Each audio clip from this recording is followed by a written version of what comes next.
ప్రేమైనటువంటి దేవుని బిడలారా, దేవుడు మనలందరినీ ప్రేమించి ఈ శ్రేష్టమైన దివ్యమైన సమయాన్ని దేవదేవుడు మనందరికీ దయచేసినందుకు మన మధ్యలో ఆత్మస్వరూపుగా ఉన్న దేవునికి మొట్టమొదటిగా నా హృదయపూర్వకమైన వందనాలు దేవునికి చెల్లిస్తూ ఉన్నాను.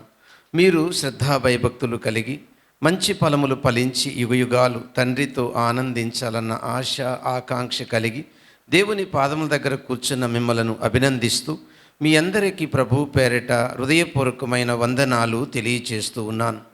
ఈరోజు మన యొక్క ధ్యాన భాగము మార్కు సువార్త 10వ అధ్యాయము 32వ వచనము నుండి 34వ వచనం వరకు ఈరోజు మన ధ్యాన భాగం. ఈ ధ్యాన భాగములో నేటి ధ్యాన అంశం తండ్రి చిత్తమును నెరవేర్చు వారికి కలుగు ఫలము ఏమిటి? ఈ అంశంలో మనము చూడబోయే 5 విషయాలు. మొదటి విషయం ఏంటంటే, జీవిత ప్రయాణములో తండ్రి చిత్తమును నెరవేర్చిన యేసయ్య. రెండోది, తను తాను అప్పగించుకొనుటలో తండ్రి చిత్తము నెరవేర్చిన యేసయ్య. 3, తండ్రి చిత్తమును నెరవేర్చిన యేసయ్యకు కలిగిన ఫలము ఏమిటి? 4, తండ్రి చిత్తం మనం ఎలా నెరవేర్చాలి? 5, తండ్రి చిత్తం నెరవేరిస్తే మనకు కలిగే ఫలము ఏమిటి? ఇవి మనం చూడబోయే 5 విషయాలు. ప్రార్థన చేసుకుందాం. ప్రేమ కలిగిన మా పరలోకపు తండ్రి, ఈ దినము చదవబడిన లేఖన భాగములో నుంచి వాక్యమనే రొట్టె విరచి ఆత్మకు జీవాహారంగా పెట్టి మమ్మలను సర్వ సత్యములోనికి నడిపించి నీ కుమారుని స్వారూప్యములో రూపాంతరపరచుమని యేసుక్రీస్తు నామమున అడిగి వేడుకుంటున్నాము తండ్రి, ఆమేన్. ప్రభు నందు ప్రేమైనటువంటి దేవుని బిడలారా,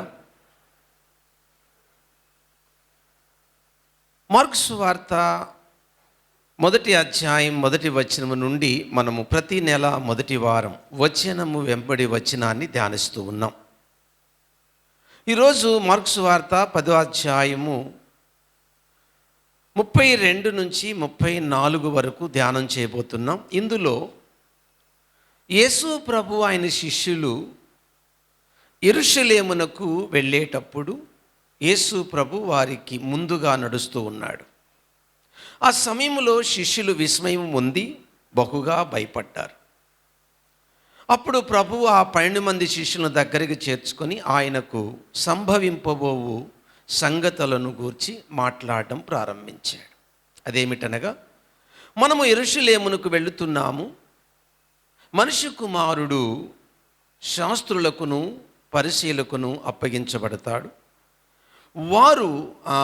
వారు ఆయనకి మరణశిక్ష విధించి అన్యులకు అప్పగించడం జరుగుతుంది. అన్యులు నన్ను అపహసించి ఉమ్ము వేసి కొరడాలతో కొట్టి నన్ను చంపుతారు. నేను 3వ దినమున లేస్తానని చెప్పాను. ఇది అక్కడున్న విషయాలు. 32వ వచనంలో ఆయన ముందు నడుచుచు యెరూషలేమునకు ఎందుకు ప్రయాణం చేస్తున్నారు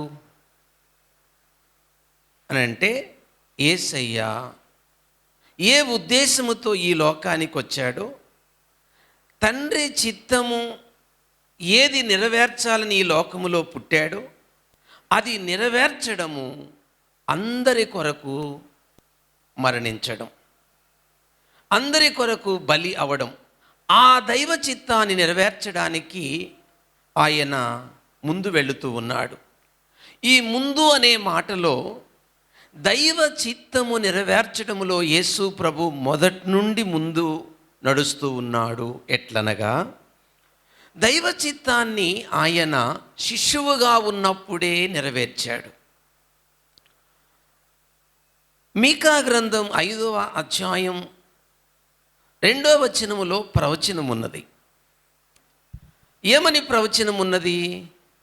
యేసు ప్రభు బెత్లెహేములో పుడతాడని ప్రవచనము ఉన్నది.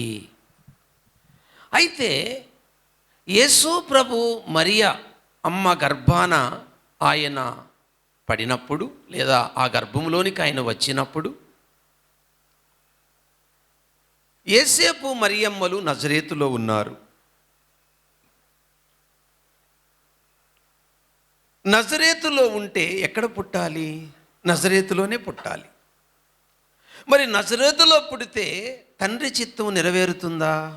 లేదు. మరి తండ్రి చిత్తం నెరవేరాలంటే ఎక్కడ పుట్టాలి? బెత్లెహేములో పుట్టాలి. కాబట్టి ఏం జరిగింది? ఆనాటి రోమా చక్రవర్తి యొక్క మనసును దేవుడు ప్రేరేపించి జనాభా లెక్కలు వ్రాయించాలన్న ఆలోచన కలిగింది. ఎందుకు? ఖజానా నింపుకోవడానికి. ఆ విధంగా యేసేపు ఆ ప్రాంతం వాడు గనుక బెత్లెహేమునకు వెళ్ళవలసి వచ్చింది. ఈ విధంగా యేసు ప్రభు శిశువుగా ఉన్నప్పుడు బెత్లెహేముకు వెళ్ళడం, 9 మాసాలు నిండిన తర్వాత అక్కడ ఆయన పుట్టడం, తండ్రి చిత్తమును శిశువుగా ఉన్నప్పుడే యేసు ప్రభు నెరవేర్చాడు. పాయింట్ 1 అయిపోయింది. పాయింట్ 2, తండ్రి చిత్తము నెరవేర్చిన రెండవ సందర్భం ఆయన బాలుడుగా ఉన్నప్పుడు. లూకా సువార్త 2వ అధ్యాయము మనము గమనిస్తే 40 నుంచి 49 వచనాలు మనము గమనిస్తే అక్కడ వాడుక చొప్పున ఆయన యెరూషలేముకు కుటుంబముతో రావడాన్ని చూస్తాం. ఆయన బాలుడై ఉండగా అనే పదం కూడా చూస్తాం. ఆయన ఏమై ఉండగా? బాలుడై ఉండగా. సో ఆ సందర్భంలో యెరూషలేముకు వచ్చి వెళుతున్నప్పుడు ప్రభువు శారీరకంగా ఉన్న తల్లిదండ్రులతో కలిసి వెళ్ళక వారు వస్తున్నాడని ముందు వెళ్ళారు. కొంత దూరం వెళ్ళాక చూసుకుంటే ప్రభు, బాలుడుగా ఉన్న ప్రభు లేడు. అప్పుడు మళ్ళీ వెనక్కి వచ్చి ప్రభువుని అడుగుతున్నారు, నేను నీ తండ్రి నీ కోసం వెతుకుతున్నావు, ఎందుకు ఇలా చేశావు? అప్పుడు ప్రభు ఇచ్చిన జవాబు 49వ వచనంలో ఏమంటున్నాడంటే, యేసు ప్రభు, నేను నా తండ్రి పనుల మీద ఉండవలనని మీరు ఎరగరా?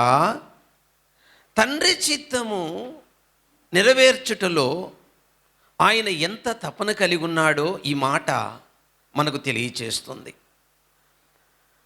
ఇక తండ్రి చిత్తము నెరవేర్చుటలో మూడో విషయాన్ని మనం గమనిస్తే యోహాను రాసిన సువార్త 4వ అధ్యాయము 34వ వచనములో ఒక మాట మనం గమనిస్తాం. ఆ పై వచనాలు గమనిస్తే శిష్యులు యేసు ప్రభు దగ్గరికి వచ్చి భోజనం చేయమని అడుగుతారు. అప్పుడు ప్రభు వాళ్ళకి ఇచ్చిన జవాబు ఏంటంటే, తండ్రి చిత్తము నెరవేర్చుటయే నాకు ఆహారమై ఉన్నది, అంటే భోజనమై ఉన్నది అని చెప్పడం జరిగింది. ఇంతకు తండ్రి చిత్తము నెరవేర్చుటలో ఏమిటి ఆహారము అని మనం ఆలోచన చేస్తే ఎబ్రీ పత్రిక 10వ అధ్యాయం 3 నుంచి 7 వచనాలు చదువుదాం. ఇక్కడ మనము ఒక క్లారిటీకి వస్తాం. ఆహారం అంటే ఏంటో, తండ్రి చిత్తము నెరవేర్చుటయే ఆహారము. ఏమిటి ఆహారము? ఎబ్రీ పత్రిక 10వ అధ్యాయం 3 నుంచి 7 వచనాలు. అయితే ఆ బలులు అర్పించుట చేత ఏటేటా పాపములు జ్ఞాపమునకు వచ్చుచున్నవి. ఏలైనగా ఎడ్ల యొక్కయు మేకల యొక్కయు రక్తము పాపములను తీసివేయుట అసాధ్యము. కాబట్టి ఆయన ఈ లోకమందు ప్రవేశించినప్పుడు ఇలాగ చెప్పుచున్నాడు, బలియు అర్పణయు నీవు కోరలేదు, కానీ నాకొక శరీరమును అమర్చితివి. పూర్ణ హోమములను పాప పరిహారార్థ బలులను నీకు ఇష్టమైనవి కావు. అప్పుడు నేను గ్రంథపు చుట్టలో నన్ను గూర్చి అప్పుడు నేను గ్రంథపు చుట్టలో నన్ను గూర్చి, ఇక్కడ గ్రంథపు చుట్ట అంటే పాత నిబంధన. పాత నిబంధనలో నన్ను గూర్చి వ్రాయబడిన ప్రకారము నేను వచ్చి తిని. ఏంటి తండ్రి చిత్తం? సర్వ మానవాళి కోసం ఆయన ప్రాణము పెట్టడము తండ్రి చిత్తం. దేవుని బిడ్డలారా, ఇప్పుడు మనము 3 విషయాలు చూసాం. తండ్రి చిత్తము నెరవేర్చుటలో శిశువుగా ఉన్నప్పుడు, 2 బాలుడుగా ఉన్నప్పుడు, 3 యవనుడుగా ఉన్నప్పుడు. యోహాను సువార్త 6:38లో తండ్రి చిత్తము నెరవేర్చుటకు నేను దిగి వచ్చి తిని. కాబట్టి ఇక్కడ మనం నేర్చుకోవలసిన అప్లికేషన్, ఆత్మీయ పాఠం, అన్వయింపు ఏంటంటే, ఏ రోజు యేసుక్రీస్తును నమ్ముకున్నామో, ఏ రోజు మనము రక్షింపబడ్డామో ఆ రోజు మొదలుకొని పరలోకం వెళ్ళే వరకు మంది జీవిత ప్రయాణం. యేసయ్య ఎలా ఈ భూమి మీద శరీరధారిగా వచ్చినప్పటి నుండి జీవిత ప్రయాణములో తండ్రి చిత్తము నెరవేర్చాడో, నీవు నేను తండ్రి చిత్తము నెరవేర్చాలి. యేసు ప్రభు ఎలా నెరవేర్చాడు తండ్రి చిత్తము? తండ్రికి ప్రార్థించుట ద్వారా, దైవ గ్రంథమును ధ్యానించుట ద్వారా. మరి నువ్వు నేను తండ్రి చిత్తం ఎలా నెరవేర్చగలం? ప్రతిదినము క్రమంగా ప్రార్థించుట ద్వారా, క్రమంగా దేవుని వాక్యము ధ్యానించడము ద్వారా, క్రమక్రమంగా ఆధ్యాత్మిక వయస్సు పెరిగే కొలది మనకు దైవ చిత్తము అర్థమవుతుంది. మొదటి మాట పూర్తయింది. ఇక రెండో మాటకు మనం వెళుతున్నాం. తను తాను అప్పగించుకొనుటలో తండ్రి చిత్తము నెరవేర్చాడు యేసు ప్రభు. ఈ మాట మనము మార్కు సువార్త 10వ అధ్యాయము 34వ వచనములో గమనించగలం. 33వ వచనం వివరణ అయిపోయింది. యెరూషలేముకు వెళుతూ ఉన్నప్పుడు ఆయన ముందుగా నడిచెను. ఆ సందర్భములో వీళ్ళు భయపడ్డారు. ఎవరు? శిష్యులు విస్మయం పొందారు. ఎందుకు? చంపేస్తారు కదా, ఎలా వెళ్తున్నాడు ఈయన అంటే. ప్రభు యొక్క మరణమును గూర్చి సరైన అవగాహన ఆనాటి శిష్యులకు అప్పట్లో లేదు, అందుకు భయపడ్డారు. ఈరోజు నువ్వు నేను మరణం గురించి భయపడుతున్నామంటే సరైన అవగాహన లేకయే.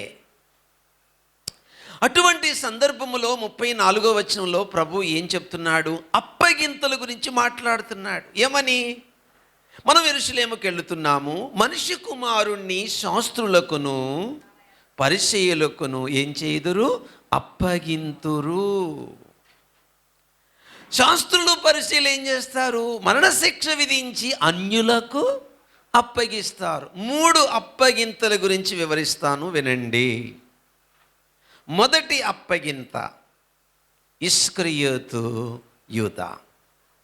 యోహాను రాసిన సువార్త 18వ అధ్యాయము 5-6 వచనాలు గమనిస్తే అక్కడ యేసు ప్రభువుని అప్పగించిన యూదా అనే పదం అక్కడ చదువుతాం మనం. ఉన్నాడు, అక్కడ నిలిచి ఉన్నాడు. దేవుని బిడ్డలారా, ఈ యూదాను గూర్చి యేసు ప్రభు చాలా కలవరపడ్డాడు, బాధపడ్డాడు. మీరు ఆలోచించండి. ఈయన గురించి యోహాను రాసిన సువార్త 13వ అధ్యాయం 18వ వచనములో, నాతో కలిసి భోజనము చేసిన వాడు నన్ను తన్నుడకు మడిమి ఎత్తెను. ఆ సందర్భాన్ని ఆలోచన చేస్తే అదే యోహాను రాసిన సువార్త 13వ అధ్యాయము 21వ వచనములో ఏముందో తెలుసా అండి? ఆయన ఆత్మలో కలవరపడి, ఎందుకు? ఇస్కరియోతు యూదా యేసు ప్రభువుని అప్పగిస్తున్నందుకు. దేవుని బిడ్డలారా, ఇక్కడ యేసు ప్రభు తండ్రి చిత్తము నెరవేర్చడానికి తను తాను అప్పగించుకున్నందు వలన ఆయన శిలువ మరణం పొందాడే తప్ప, నోట్ దిస్ పాయింట్, ఇస్కరియోతు యూదా అప్పగించినందున ప్రభు శిలువ మరణము పొందలేదు. ఎలా చెప్పగలమంటే యోహాను రాసిన సువార్త 18వ అధ్యాయము 5-6 వచనాల్లో ఆయన్ని వెతుక్కుంటూ సైనికులు, బంట్రతులు యూదా వచ్చినప్పుడు, మీరు ఎవరిని వెతుకుతున్నారు? అప్పుడు వారు నజరయుడైన యేసుని. అప్పుడు ప్రభు నేనే అన్న మాటకు వారు బ్రోళ్ళన నేలన పడిరి. ఏమండి? నేనే, ఐ యామ్.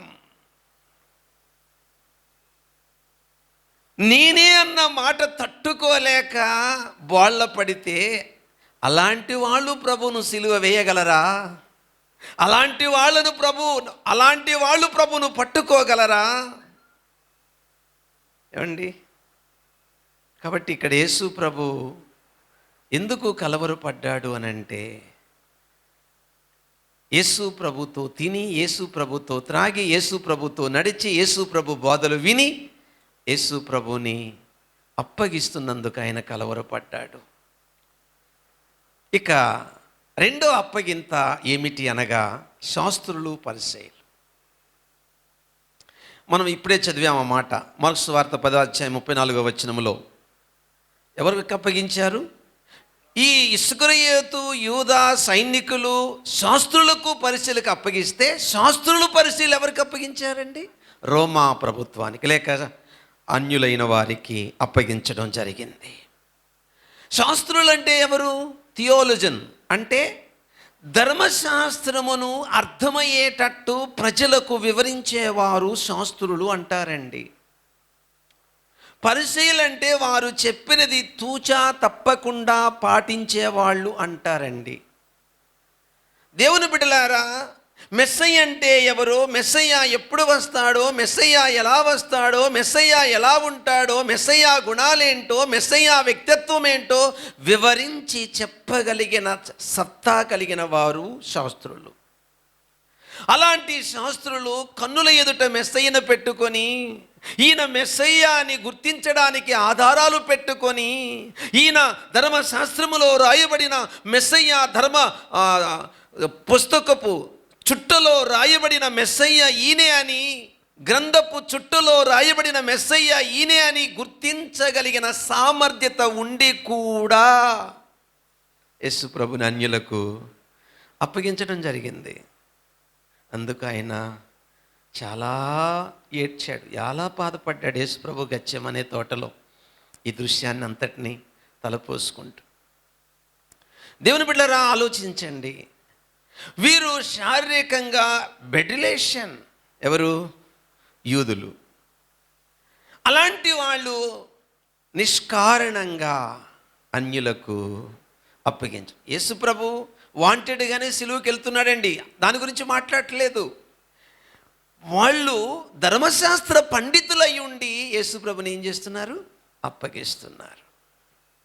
అది రెండవ అప్పగింత. ఇక మూడో అప్పగింత. యెషయా గ్రంథము 53వ అధ్యాయము 4వ వచనం, 6వ వచనం, 10వ వచనం చదివితే, సాక్షాత్తు తండ్రైన దేవుడే కుమారుణ్ణి బాధించుటకు, మన పాపములు ఆయన మీద మోపుటకు, ఆయన శ్రమనొందుటకు అప్పగించాడండి. ఏమండి? మొదట అప్పగింత ఎక్కడ చూసాం? ఇస్కరియోతు యూదా.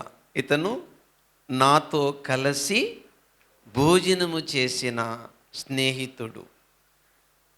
ఆలోచించండి. నీవు నమ్మిన బంటు నీకు ద్రోహం చేస్తే నీ గుండె ఎలా ఉంటుందో ఊహించండి. ఒక మానవుడుగా, ఒక మనిషిగా యేసు ప్రభుని చూడండి. పరిపూర్ణ దేవుడు, సేమ్ టైం పరిపూర్ణ మానవుడు. ఒక మానవుడుగా ఆయన గుండె ఎలా ఉంటుందో ఊహించండి. బెడ్ రిలేషన్ కలిగిన వారు, ధర్మశాస్త్ర పండితులు యేసు ప్రభుని ఇంత ఘోరంగా అన్యులకు అప్పగించడం ఎలా ఉంటుందో చూడండి. సాక్షాత్తు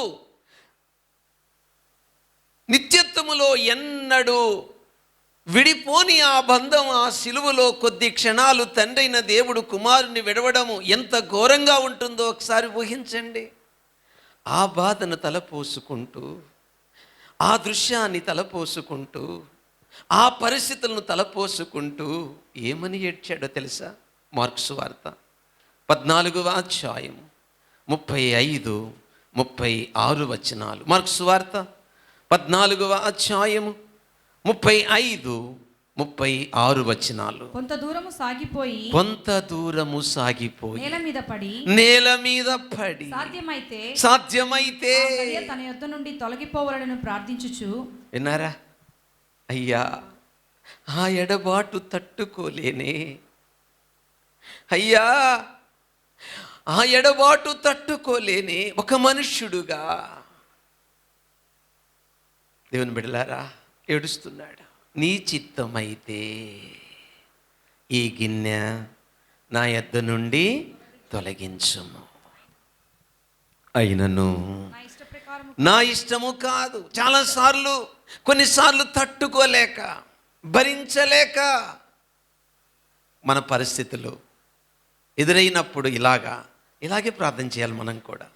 తండ్రి, నీకు ఇష్టమైతే ఈ జబ్బు తీసేయ్యా, నీకు ఇష్టమైతే ఈ వ్యాధి తీసేయ్యా, నీకు ఇష్టమైతే ఈ శోధన నుంచి తప్పించయ్యా. ఎందుకు ఈ శోధన అనుమతించావో నాకు తెలియదయ్యా.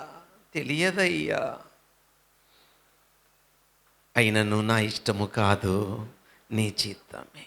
అయ్యా, ఈ బాధ భరించలేనంతగా, ఈ శ్రమ భరించలేనంతగా, ఈ కష్టము భరించలేనంతగా దేవుని బిడ్డలారా, యేసు ప్రభు గెత్సెమనే తోటలో కలవరపడినట్టు ఏడ్చినట్టు నీవు నేను కూడా కొన్ని సందర్భాల్లో ఏడుస్తున్నాం. దేవునికి ఆ సంగతి తెలుసు.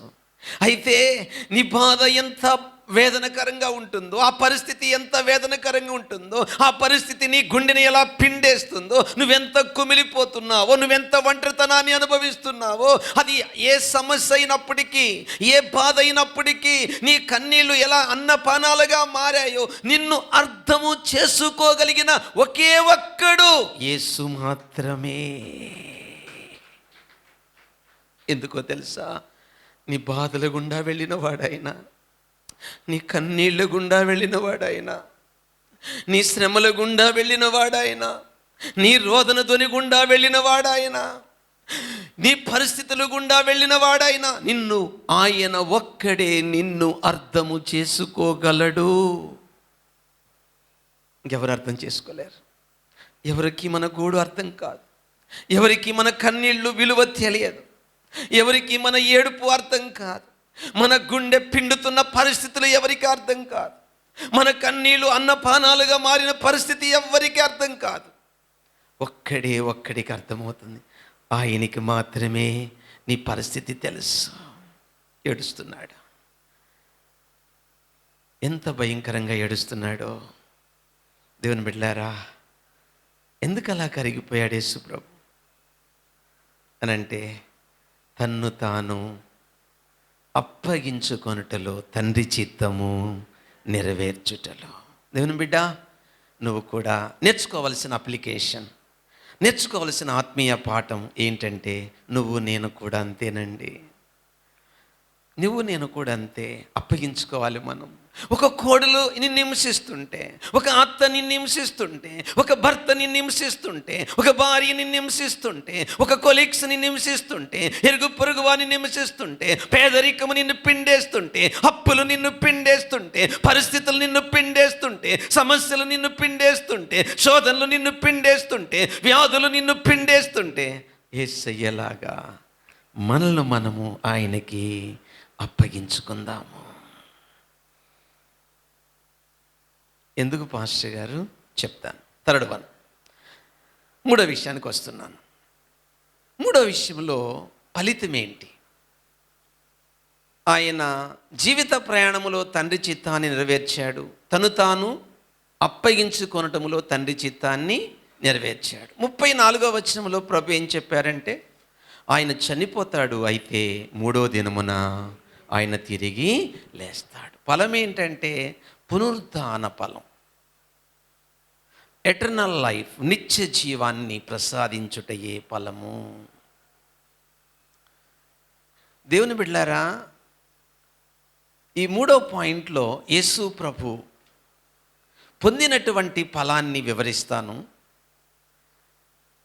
ఫిలిప్పీయులకు రాసిన పత్రిక 2వ అధ్యాయం 5వ వచనం నుంచి 11వ వచనం వరకు గమనిస్తే, యేసు ప్రభు తండ్రి చిత్తము నెరవేర్చడానికి ఎంతగా ఆయన నలపబడ్డాడు, ఎంతగా ఆయన దీనుడయ్యాడు, ఎంతగా ఆయన తగ్గించుకున్నాడు, ఎంతగా ఆయన పిండబడ్డాడు అంటే, 1, దేవునితో ఉన్న సమానమైన భాగ్యాన్ని విడిచిపెట్టాడు. 2, మానవ పోలికలో పుట్టాడు. 3 దాసుని స్వరూపం ధరించాడు. 4 రిక్తునిగా చేసుకున్నాడు. 5 శిలువ మరణం పొందాడు. ఇంత కార్యాన్ని యేసు ప్రభు తండ్రి చిత్తము జరిగించడానికి చేసినందుకు తండ్రి అయిన దేవుడు కుమారుణ్ణి ఏం చేశాడు? 11వ వచనం చదువుదాం. ఫిలిప్పీయులకు రాసిన పత్రిక 2వ అధ్యాయము 11వ వచనం.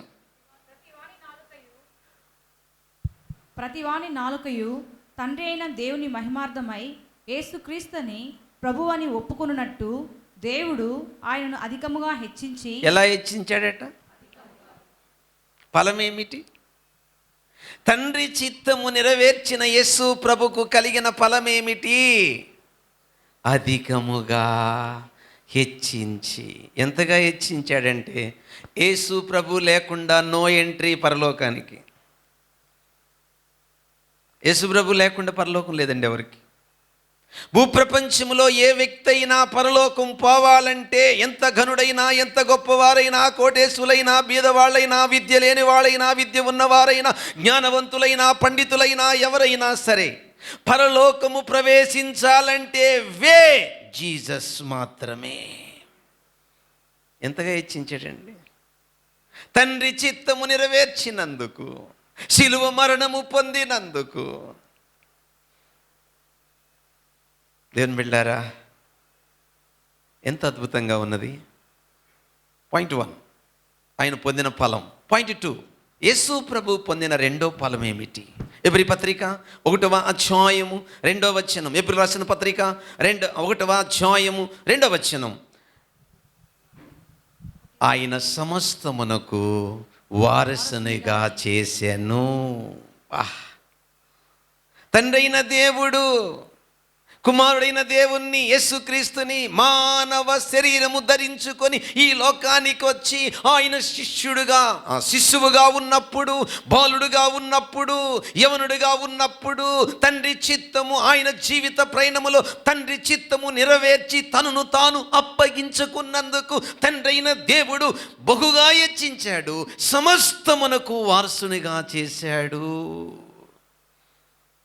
3వ ఫలం ఎబ్రీయులకు రాసిన పత్రిక 1వ అధ్యాయము 9వ వచనం. ఎబ్రీయులకు రాసిన పత్రిక 1వ అధ్యాయము 9వ వచనం. నీవు నీతిని ప్రేమించితివి, దుర్నీతిని ద్వేషించితివి, అందుచేత దేవుడు నీ తోటి వారి కంటే నిన్ను హెచ్చించినట్లుగా ఆనంద తైలంతో అభిషేకించెను. చూశారు? దేంతో నింపేశాడు యేసు ప్రభుని? మీకు క్వశ్చన్ మార్క్ రాలేదా? ప్రభువా, నీ ఉప్పు తిన్న ఇస్కరియోతు నిన్ను అప్పగిస్తుంటే నువ్వు ఎలా భరించావయ్యా? మా బెడ్ రిలేషన్ అని చెప్పుకున్న యూదులు నిన్ను అప్పగిస్తుంటే ఎలా భరించావయ్యా? నిత్యత్వములో ఏ ఒక్కసారి విడిపోని ఆ బంధం, ఆ కొద్ది క్షణాలు సిలువలో తండ్రైన దేవుడు నిన్ను ఆ ఘోరాతి ఘోరమైన శిక్షకు అప్పగిస్తే ఎలా భరించావయ్యా అని అడిగితే ఆయన ఇచ్చే జవాబు ఏంటో తెలుసా? ఎబ్రీయులకు రాసిన పత్రిక 12వ అధ్యాయము 2వ వచనం. ఎబ్రీయులకు రాసిన పత్రిక 12వ అధ్యాయము 2వ వచనం. ఆయన ఎదుట ఉంచబడిన ఆనందము కొరకై అవమానమును నిర్లక్ష్యముగా ఎంచెను. ఎంత అద్భుతమైన మాట అండి! ఏమిటి ఆనందము? ఆయన ఎదుట ఉంచబడిన ఆనందము కొరకై అవమానమును నిర్లక్ష్యముగా ఎంచెను. ఏమిటండి ఆయన ఎదుటున్న ఆనందము? దేవుని బిడ్డలారా, ఏదోను వనములో ఏ ఆదాము అవ్వలు పాపానికి అమ్ముడు పోయారు, తండ్రి ప్రేమను కోల్పోయారు, తండ్రి సన్నిధిని కోల్పోయారు, తండ్రి సహవాసమును కోల్పోయారు. ఆ కోల్పోయిన మానవ జాతికి మొదటి ఆదాము దేవునికి కుమారుడండి. మొదటి కుమారుడైన ఆదాము యొక్క సంతానము కోల్పోతే రెండవ కడవరి ఆదామైన యేసుక్రీస్తు అనే ఆ కుమారుడు ద్వారా కోల్పోయిన ఈ మానవ జాతిని ఆ యేసయ్య మరణ పునరుద్ధానము ద్వారా తిరిగి సంపాదించుకొని ఆ బిడ్డ తన ఇంటికి చేరాడన్న ఆనందమండి. కడుపును పుట్టిన బిడ్డ, నవమోసాలు మోసిన తల్లి, ఆ బిడ్డ తప్పిపోయి 20 సంవత్సరాలకో 30 సంవత్సరాలకో ఎతుక్కుంటూ ఆ ఇంటికి వస్తే ఆ తల్లి గుండె ఎలా ఉప్పొంగిపోతుందో. యేసయ్య మరణ పునరుత్థానము నుండి, యేసయ్య మరణ యజ్ఞము నుండి, యేసయ్య శిలువ యజ్ఞము నుండి సంపాదించుకున్న నిన్ను నన్ను బట్టి కలిగే ఆనందము కొరకు, నీ కొరకు ఆయన శిలువను, ఆ బాధను, ఆ అవమానమును నిర్లక్ష్య పెట్టి, ఎందుకో తెలుసా, దాని తర్వాత పొందబోయే ఆనందము కొరకు. దేవుని బిడ్డలారా, ఈరోజు నీవు నేను ఈ భూమి మీద కష్టాలు, శ్రమలు ఎలా భరించగలం? మన ఎదుట ఆనందం ఉంది. అందుకే పౌలు ఇదే ఫిలిప్పీ సంఘానికి లేఖ రాస్తూ మాట్లాడుతాడు. ఏమని? ప్రభువునందు ఆనందించండి. మరలా చెప్పుదును, ఎల్లప్పుడూ ప్రభువునందు ఆనందించండి. దేవుని కుమారుడా, దేవుని కుమార్తె, నీ కష్టాలను ఎలా దాటిపోవాలి, నీ వ్యాధులు ఎలా దాటిపోవాలి, నీ పరిస్థితులు ఎలా దాటిపోవాలి, నీ కన్నీళ్లను ఎలా దాటిపోవాలి, నీవు ఎదుర్కొంటున్న సమస్యలు ఎలా దాటిపోవాలి, ఎదుట ఉన్న ఆనందం చూస్తూ దాటిపోవాలి. గొల్యాతును చూసి యుద్ధానికి వెళ్ళలేదు దావీదు. గొల్యాతును చంపగల దేవుని చూసి వెళ్ళాడు. యెరికో గోడలు చూసి యుద్ధానికి వెళ్ళలేదు ఇశ్రాయేలు సైనికులు. యెహోవా దేవుని చూసి యుద్ధానికి వెళ్ళారు. దేవుడు నీ ఎదుట ఉంచిన ఆనందాన్ని చూస్తూ నీవు శ్రమలు దాటుకొని వెళ్ళిపో. అదే యేసు ప్రభు చేసిన పని, అదే మనకు చూపిన మాదిరి. ఫలం 1, బహుగా హెచ్చించాడు యేసు ప్రభుని. దైవ చిత్తము నెరవేర్చిన యేసయ్య కలిగిన ఫలం గురించి వివరిస్తున్నానండి. 2వ ఫలం, సమస్తమునకు వారసునిగా చేశాడు. 3వ ఫలము, ఆనంద తైలముతో ఆయన్ని అభిషేకించాడు. వండర్ అండి, వండర్. 4th వన్, 4వ పాయింట్కి వస్తున్నానండి. తండ్రి చిత్తం మనం ఎలా నెరవేర్చాలి? నేను, నువ్వు, మనమందరము ఎలా నెరవేర్చాలి తండ్రి చిత్తం? ఎబ్రీ పత్రిక 10వ అధ్యాయము 10వ వచనం. ఎబ్రీ పత్రిక 10వ అధ్యాయము 10వ వచనం. యేసుక్రీస్తు యొక్క శరీరము, యేసుక్రీస్తు యొక్క శరీరము ఒక్కసారియే అర్పింపబడుట చేత ఆ చిత్తమును బట్టి మనము పరిశుద్ధపరచబడి. వండర్ఫుల్ అండి, వండర్ఫుల్ అండి. యేసుక్రీస్తు బలియాగమును అంగీకరించుటయే తండ్రి చిత్తము మనము నెరవేర్చుట. పాయింట్ 1, యేసుక్రీస్తు బలియాగాన్ని నేను అంగీకరించాను అని నువ్వంటే నువ్వు తండ్రి చిత్తాన్ని నెరవేర్చినట్టే. అది పాయింట్ 1. ఎప్పుడైతే యేసయ్య బలియాగాన్ని నువ్వు అంగీకరించావో నువ్వు పరిశుద్ధపరచబడ్డావు. దీన్ని పొజిషనల్ శాంక్టిఫికేషన్ అంటారు. దీన్నే స్థాయపరమైన పవిత్రీకరణ అంటారు. నీ శరీరములో పాప స్వభావము ఉన్నను, నీకు బ్యాడ్ తలంపులు వచ్చినను, పాపము నిన్ను శోధిస్తూ ఉన్నను, పాపము నిన్ను లాగుతూ ఉన్నను, నువ్వు కొన్నిసార్లు బై మిస్టేక్ పడిపోతూ ఉన్నను, బేసికల్గా ఆ పొజిషనల్గా నీవు పరిశుద్ధపరచబడ్డావు. స్థాయపరమైన పవిత్రీకరణ యేసుక్రీస్తును బలియాగాన్ని అంగీకరించిన ఆ క్షణములోనే నీవు దేవుని దృష్టిలో పరిశుద్ధురాలువు, పరిశుద్ధుడుగా తీర్చబడ్డావు. దీన్నే జస్టిఫికేషన్ అనగా నీతిమంతులుగా తీర్చబడ్డాం. యేసు ప్రభు బలియాగాన్ని, యేసు ప్రభు పుట్టుక మరణ పునరుద్ధానాన్ని, యేసు ప్రభు నీ కొరకు సిలువలో యజ్ఞమైన విషయాన్ని నీవు స్పెసిఫిక్గా హృదయములో అంగీకరించిన ఆ క్షణములోనే పరలోక సుప్రీం కోర్ట్ నీకు ఇచ్చిన జడ్జిమెంట్, నువ్వు నీతిమంతురాలువు, నీవు నీతిమంతుడవు. ఎస్, అది తండ్రి చిత్తము నెరవేర్చుట. పాయింట్ 1, తండ్రి చిత్తం ఎలా నెరవేర్చాలి? పాయింట్ 2, తెస్సలోని రాసిన మొదటి పత్రిక 4వ అధ్యాయం 3 నుంచి 5 వచనాలు గమనిస్తే, మీరు పరిశుద్ధులగుటకే మీరు పరిశుద్ధులు అగుటకే అనగా మీరు జారత్వమునకు దూరముగా ఉండుటయే దేవుని చిత్తము. ఏ రోజు నువ్వు పవిత్రపరచబడ్డావో, ఏ రోజు నువ్వు శుద్ధీకరించబడ్డావో, ఏ రోజు క్రీస్తు రక్తములో కడగబడ్డావో, ఏ రోజు యేసయ్య యజ్ఞాన్ని రక్త ప్రోక్షణ కిందికి నువ్వు వచ్చి ఆయన బలి యాగాన్ని అంగీకరించావో, ఆ రోజు నుంచి నీవు పరిశుద్ధతలో ఎదుగుతూనే ఉండడం దేవుని చిత్తం నెరవేర్చుట. తమ ఘటమును ఎట్లు కాపాడుకొనవలెనో ఎరిగియుండుట దేవుని చిత్తం. ఘటం అంటే శరీరం. దేవుని బిడ్డలారా, ఎవ్రీడే, ప్రతి దినం నీ హృదయాన్ని నువ్వు పరిశీలన చేసుకోవాలి, నీ మనస్సును పరిశీలన చేసుకోవాలి. నేను ఎవరినైనా నోటితో హర్ట్ చేశానా? నేను నా చూపుతో బ్యాడ్గా థింక్ చేశానా? నా ఊహలతో బ్యాడ్గా థింక్ చేశానా? నా మనసుతో బ్యాడ్గా థింక్ చేశానా? టుడే ఈరోజు ఎక్కడైనా జారిపోయానా నేను అని స్వపరిశీలన చేసుకుంటూ ఉండాలి. నేనేం చేస్తానో తెలుసా? ముందు వాక్యాన్ని ధ్యానిస్తాను. వాక్యాన్ని ధ్యానించినప్పుడు నా హృదయం నాకు కనబడుతుంది. అప్పుడు మోకరించి ఏడుస్తాను.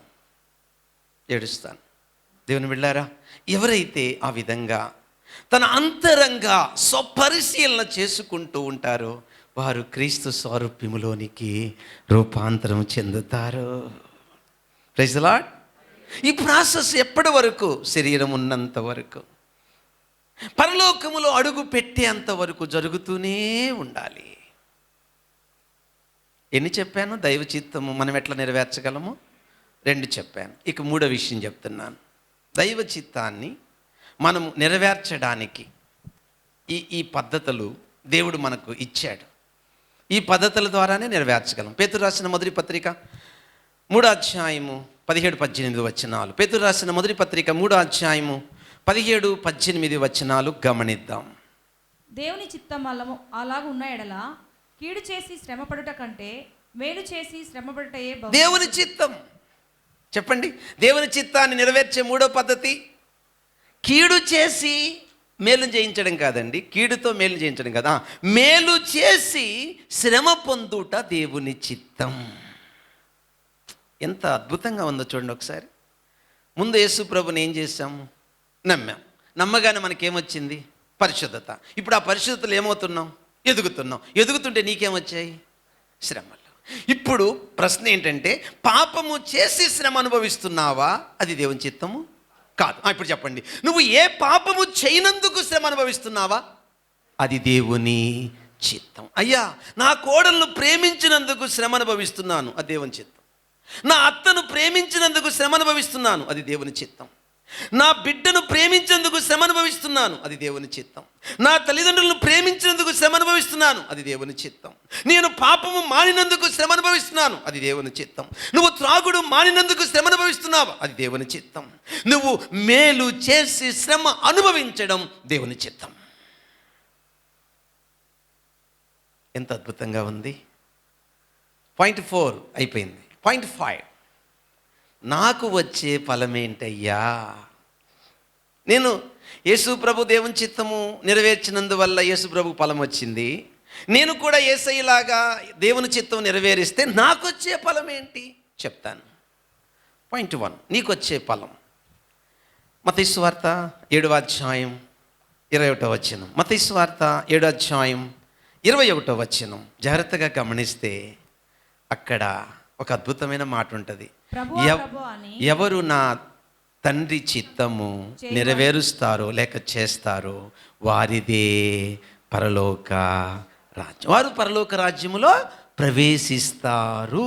ఆగండి. కుమారుడైన దేవుడు తండ్రి చిత్తము నెరవేర్చినందుకు ఏం చేశాడు? బహుగా హెచ్చించాడు. యేసుక్రీస్తును అడుగుజాడల్లో నువ్వు నేను తండ్రి చిత్తాన్ని నెరవేరిస్తే నిన్నేం చేస్తానన్నాడు? మీరు ఆలోచించండి. ఆలోచించండి. ఒక కటిక పేదరికములో లేక పూరి గుడిసెలో ఉన్న ఒక వ్యక్తి ప్రధానమంత్రితో కలిసి భోజనం చేయగలడా?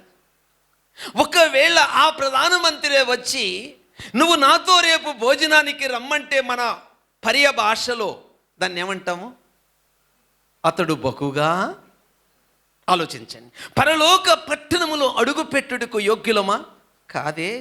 దేదీప్యమానమైన దివ్య కాంతులతో విర్రజిమ్ముచున్న ఆ పరలోకములో నీవు అడుగుపెట్టుట ప్రభు నిన్ను బహుగా హెచ్చించుట కాదా? ఏమిటయ్యా నాకు ఫలము? దేవుని బిడ్డ, భూలోకములో నీకు ఆ విలువ అంతగా తెలుస్తుంది, అంతగా తెలియకపోవచ్చు, కొంచెం తెలుస్తుంది. కానీ అక్కడికి వెళ్ళాక పూర్తిగా తెలుస్తుందా విలువ? ఎంతగా ప్రభు నిన్ను హెచ్చిస్తున్నాడు, ఎంత ఉన్నతమైన స్థితి యేసు ప్రభు నీకు నాకు అనుగ్రహించాడో. ఇంకా మత్తయి సువార్త 12వ అధ్యాయం 50వ వచనంలో యేసు ప్రభు మాట్లాడుతూ ఒక మాట అంటాడండి. ఎవరు నా తల్లి, ఎవరు నా సహోదరుడు, ఎవరు నా సహోదరి, ఎవరు నా తల్లి? నా తండ్రి చిత్త ప్రకారము చేయువారే. వినండి వినండి, మీరు ఇటు చూడండి. నేను చదవమనలేదు కదా, ఇటు చూడండి. దేవుని బిడ్డలారా, ఎందుకన్నాడు యేసుప్రభు ఈ మాట? ఎంత భావగర్భితమైన మాట ఉందండి. ఎందుకన్నాడు ఈ మాట? వినండి. రెండోది ఏం చెప్పాను? యేసుప్రభు పొందిన ఫలం సమస్తమునకు వారసుడు. ఇప్పుడు ఒక తండ్రికి 4 బిడ్డలు ఉన్నారు, 2 కూతుర్లు 2 కొడుకులు అనుకోండి. ఇప్పుడు ఆ తల్లిదండ్రుల వాటా ఎవరెవరికి వస్తుంది? ఇప్పుడు కోర్టు రూల్ ప్రకారం 4కి వస్తుంది. ఎంత గట్టిగా చెప్తున్నారు ఆడవాళ్ళు? 4కి వస్తుంది. కొంచెం లోతుగా ఆలోచించండి, ఆన్సర్ దొరుకుద్ది.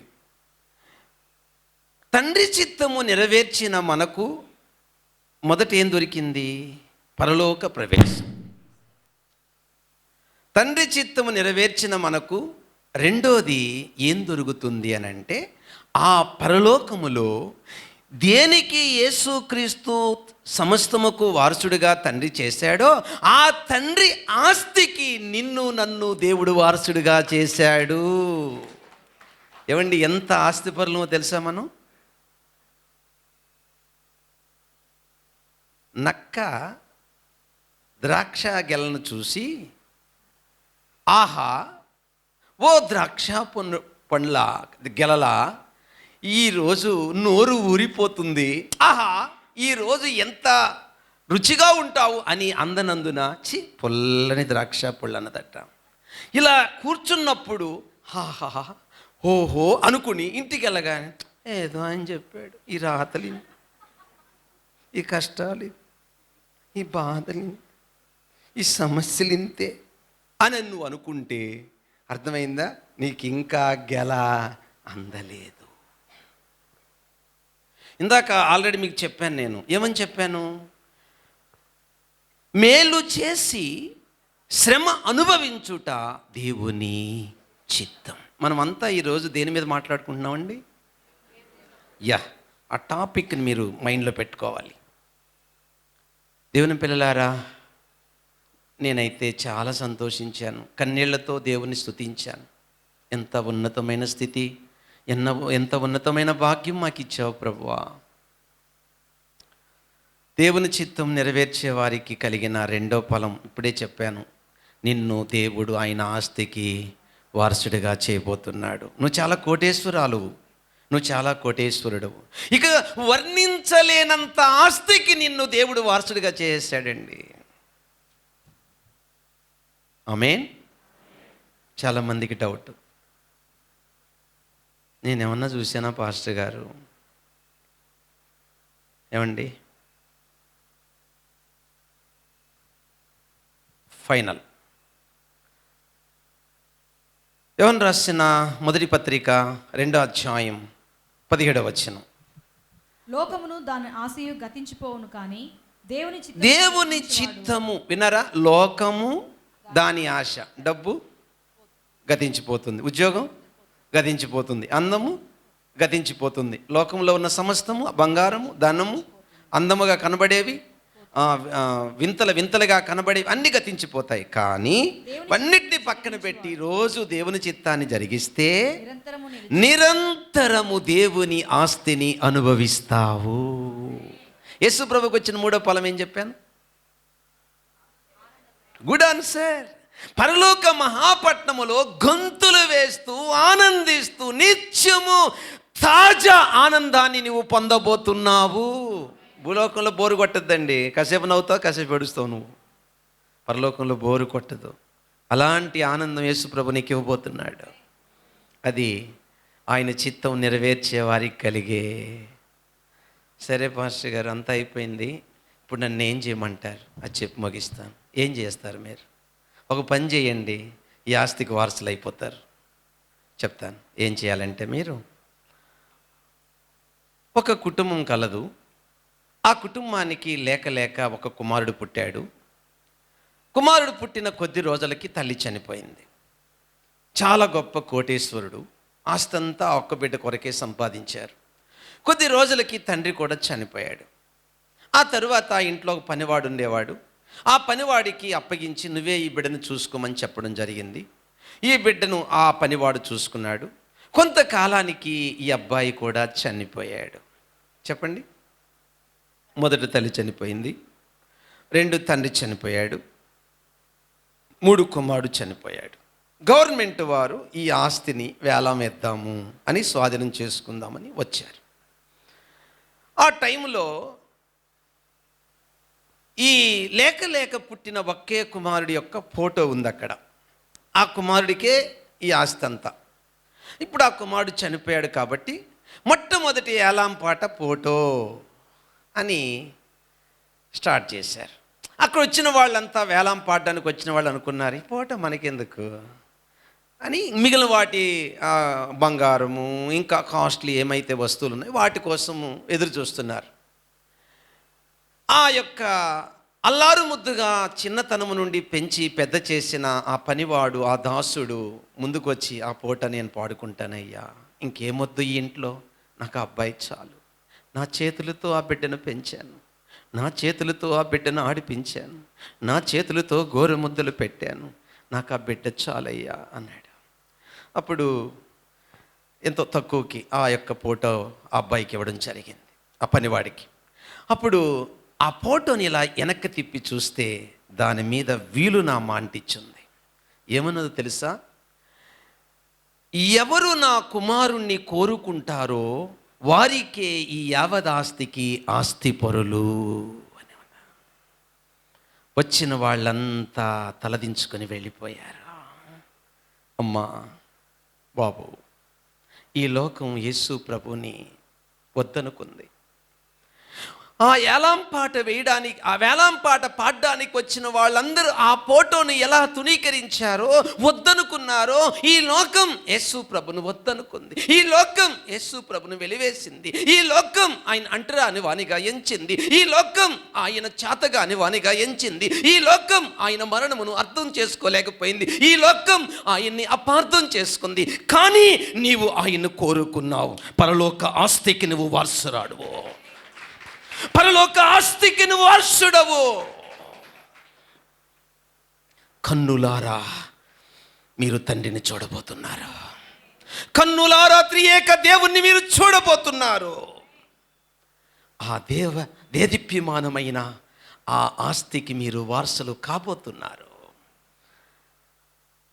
ఆ ఫోటోను ఆ పనివాడు కోరుకొని ఆస్తికి ఎలా వారసుడయ్యాడో, అది శ్రమైనా, అది కష్టమైనా, అది కరువైనా, అది బాధైనా, అవి అప్పులైనా, అవి సమస్యలైనా, అవి కన్నీళ్ళైనా, వేదనలైనా, నా యేసు నాకు కావాలని ఎవరు కోరుకొని ఆయన కోసం బ్రతుకుతారో వారే పరలోకానికి వారసులు.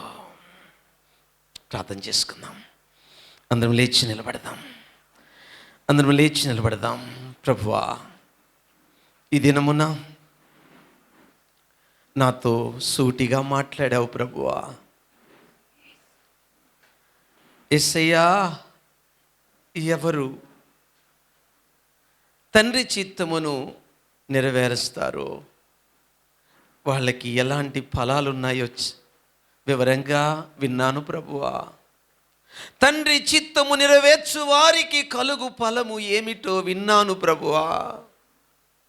నీ కుమారుడు పుట్టింది మొదలుకొని పరలోకములో నీ కుడి పార్శ్వమున కూర్చునేంత వరకు నీ చిత్తము నెరవేర్చుటలో ఎంత తపన కలిగాడో విన్నాను ప్రభువా. అయ్యా, డబ్బు కోసము తపన పడి తిని, అన్నము కోసము తపన పడి తిని, లోకం కోసము తపన పడి తిని, అల్పకాల పాప భోగముల కోసము తపన పడి తిని, ఎప్పుడైనా నీ చిత్తము కొరకు నేను తపన పడ్డానా స్వామి? ఇది మొదలుకొని నీ కుమారుడు యేసయ్య పడిన తపన నేను పడుదునుగాక. నీ కుమారుడు తపనతో నీ చిత్తము నెరవేర్చినట్టు నేను నీ చిత్తము నెరవేర్చుదునుగాక. వద్దు తండ్రి, వద్దు. సత్యము ఇంత విపులంగా విన్నాక కూడా ఇంకా ఇంకా లోకం కోసం, ఇంకా ఇంకా నన్ను మోసం చేసిన భర్త కోసం, నన్ను మోసం చేసిన భార్య కోసం, నన్ను విడిచిపెట్టిన లోకం కోసం ఇక నేను వెంటాడనయ్యా. ఈ లోకం నన్ను విడిచి వెళ్ళిపోతుంది అయ్యా, ఈ లోకం గతించిపోతుంది. నాకొద్దు, నాకొద్దు, నాకొద్దు. నువ్వు కావాలి యేసయ్యా, నువ్వు కావాలి. నువ్వు ఎలా తండ్రి చిత్తము నెరవేర్చావో నేను కూడా నీ చిత్తము నెరవేర్చుటకు నాకు కావాలయ్యా. నువ్వు చెప్పగలవా కుమార్తె? చెప్పగలవా కుమారుడా? చెప్పగలవా ఈ మాట? నువ్వు తండ్రి చిత్తము నెరవేర్చినట్టు నేను తండ్రి చిత్తము నెరవేర్చుటకు నాకు శక్తిని అయ్యా. ఆ పనివాడు ఫోటోను కోరుకున్నట్టు యేసు నిన్ను కోరుకుంటున్నానయ్యా. చెప్పగలవా? చెప్పగలవా? నేను ఊహించని స్థాయిలో నన్ను నిలబెట్టబోతున్నావు. నేను ఊహించిన స్థాయిలో నన్ను ఆశీర్వదించబోతున్నావు. నాకు నీ చిత్తము చేయటం నేర్పయ్యా. పరిశుద్ధంగా జీవించడం నేర్పయ్యా. మేలు చేసి శ్రమ పొందుట నేర్పయ్యా. చెప్పగలవా బిడ్డ? చెప్పగలవా? వద్దమ్మా, నటనా భక్తి మనకొద్దు, శోభక్తి మనకొద్దు, నటనా జీవితం మనకొద్దు, యాంత్రిక బ్రతుకు మనకొద్దు, యాంత్రిక భక్తి మనకొద్దు, ఆచార భక్తి మనకొద్దే తల్లి. వద్దు, వద్దు. సహోదరుడా, సహోదరి, యెహోవా మన తండ్రి కాడా, యేసు మన అన్న కాడా. నీ కొరకు ఇంత త్యాగం చేసిన ఆ యేసయ్య అడుగు జాడల్లో నడుచుటకు కోరుకో ఆయన్ని, కోరుకో ఆయన్ని, కోరుకో. ఆయన కోసం త్రాగుడు మానలేవా? ఆయన కోసం అక్ర సంబంధము మానలేవా? ఆయన కోసం అబద్ధాలు మానలేవా? ఆయన కోసం అల్పకాల పాప భోగములు మానలేవా? ఆయన కోసం జారత్వం, అపవిత్రత, కామకత్వం మానలేవా? ఆయన కోసం విగ్రహారాధన, ద్వేషము, అభిచారము, కలకము, క్రోధము మానలేవా? కావాలి యేసు, నువ్వు కావాలి. నీ చిత్తము నెరవేర్చుట నాకు నేర్పయ్యా. నీ కొరకు బ్రతుకుట నాకు నేర్పయ్యా. నేను బలహీనున్నయ్యా, నేను బలహీనురాలునయ్యా. నిన్ను కోరుకుంటే నన్ను ఎలా దీవించబోతున్నావో ఇన్నానయ్యా. నిన్ను కోరుకుంటే ఏ స్థాయిలో నన్ను పెట్టబోతున్నావో ఇన్నానయ్యా. అన్ని నామముల కంటే నీ నామును తండ్రి హెచ్చించాడే. సమస్తముకు నిన్ను వారసుడిగా చేశాడే.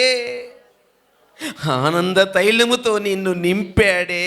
తండ్రి చిత్తం మీరు నెరవేర్చినందుకు నేను కూడా నీ చిత్తం, తండ్రి చిత్తం నెరవేరిస్తే నన్ను ఎంతగా ఆశీర్వదించబోతున్నావో విన్నానయ్యా.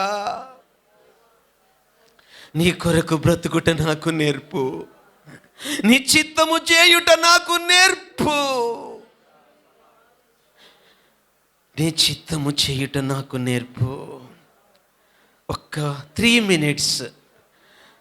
మినిట్స్ హార్ట్ఫుల్గా కన్నీళ్లతో ప్రార్థించండి. స్టార్ట్. ఎవరు మౌనంగా ఉండద్దు ప్లీజ్. ఇది శ్రేష్టమైన సమయం. నిన్ను ప్రభువు దర్శించే సమయం, నిన్ను ఆశీర్వదించే సమయం, నీ పేదరికాన్ని మట్టు మాయం చేసే సమయం, పెంట కుప్పలో నుండి నిన్ను పైకి లేపే సమయం ఇది. ఒక్క 3 నిమిషాలు ప్రార్థన చేయండి ప్లీజ్. నోరు విప్పండి, నోరు విప్పండి, నోరు విప్పండి.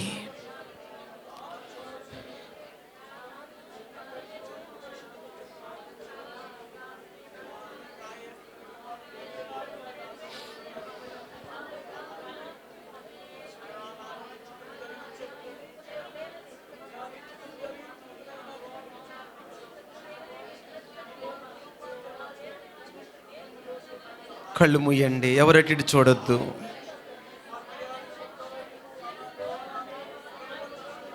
హార్ట్ఫుల్గా చేయండి. ఇప్పుడే ప్రభు నిన్ను దర్శించబోతున్నాడు. ఇప్పుడే ప్రభు నిన్ను దర్శించబోతున్నాడు. ఇప్పుడే తన దక్షిణాస్తం నీ మీద నిలవబోతుంది. ఇప్పుడే దేవుని మహిమను నువ్వు చూస్తావు. ఇప్పుడే దైవ శక్తిని నువ్వు చూడబోతున్నావు. ఇప్పుడే పరిశుద్ధాత్మ తాకిడి నీలోనికి వచ్చుచున్నది.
మన ప్రార్థన ఆలకించిన దేవునికి స్తోత్రం, స్తోత్రం, స్తోత్రం. ప్రార్థన. ప్రేమ కలిగిన నా పరలోకపు తండ్రి, ఇంతవరకు మేము నీ దివ్య వాక్యాన్ని విన్నాము నాయనా.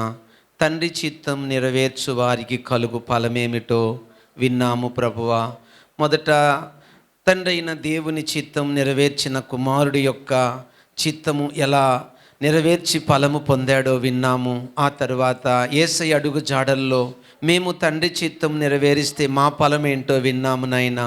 కాబట్టి నేను నీ పిల్లలు వెనక్కి తిరిగి చూడకుండా మేము ఏ విధముగా ఆ యెరూషలేము నుండి బయలుదేరేటప్పుడు ఎలా యేసయ్య మీరు ముందు నడుస్తూ వచ్చారో, ఆ భయపడి విస్మయము నొందిన వారికి అప్పటికి ఆ మరణం గురించి శిష్యులకు తెలియకపోయినా తర్వాత వాళ్ళు ఎలా తెలుసుకొని నీ కోసం వాళ్ళు ప్రాణం పెట్టారో, ఎలా ఆ భయం పోగొట్టుకున్నారో, మేము కూడా నిన్ను అర్థం చేసుకునే కొలది మా భయం పోతుంది, నిన్ను ఎరిగే కొలది మా భయం పోతుంది.